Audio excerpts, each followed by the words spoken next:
लड़का पगलाइल बका। अरे ये हमरा के मामा कहता तोरा बलमुआ के गोदी में के लड़का कहता हमारा के मामा मामा कोई प्यारी तब पड़ल बा सुखारी ने जब पता नहीं हम हर हमारा माँ का करब बोलो का तोरा बलमुआ के गोदी में के लड़का कहता हमारा के मामा मामा कोई प्यार तब पड़ल बा सुखारी ने जब पता नहीं हम हर हमारा माँ बुरु बक बना के असरा धरा के हमके मुआ तार जाए पगलू बुरु बक बना के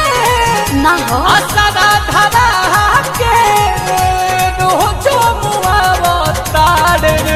रे पगला तोरे हो निशानी वो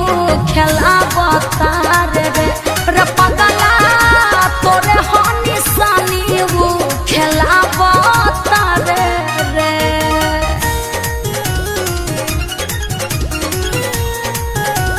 म्यूजिक बाय प्रियांशु सिंह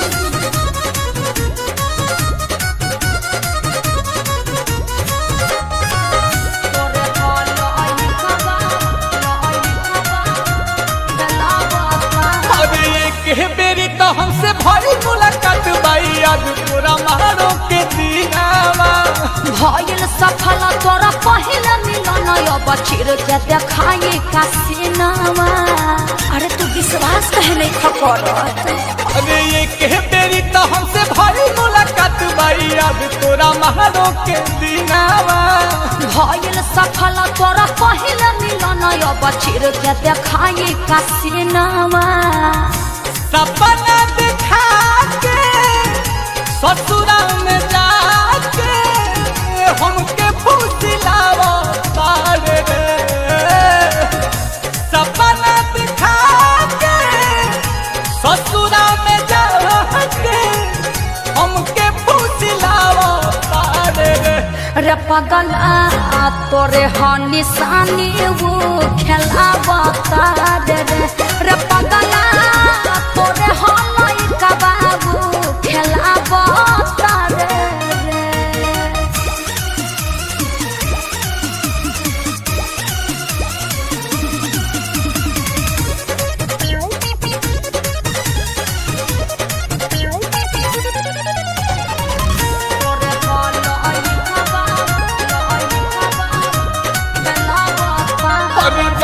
बलम तोर सावरिया बबुओ के कॉलर प्रियांशु पर गइल बा सोनू सुधा कर देखो फिर जा कर फोटो कॉपी तोहर कइल बा अरे तोहरे लइका बा अरे बाड़े बलम तोर सावरिया बबुओ के रंग पानी हे गरे पर गइल बा सोनू सुधा कर देखो फिर जा कर फोटो कॉपी तोहर कइल बा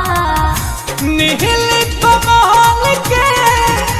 दिल से निकाल के अंगूठा दिखावो तार रे निहिल कमाल के दिल से निकाल के अंगूठा दिखावो तार रे पगला तोरे हो निशानी वो खेला बतार रे पगला तोरे हो लइका बाबू खेला बतार रे तोरा बलमुआ के गोदी में के लइका कहता हमारा के मामा मामा कोई प्यार तब पड़ल बा सुखार ने जब पता नहीं हम हर हमारा माँ बुरु बक बना के असरा धरा के हमके मुआ तार रे बुरु बक बना के असरा धरा के रोजो मुआ तार रे पगला तोरे हो निशानी वो खेला बतार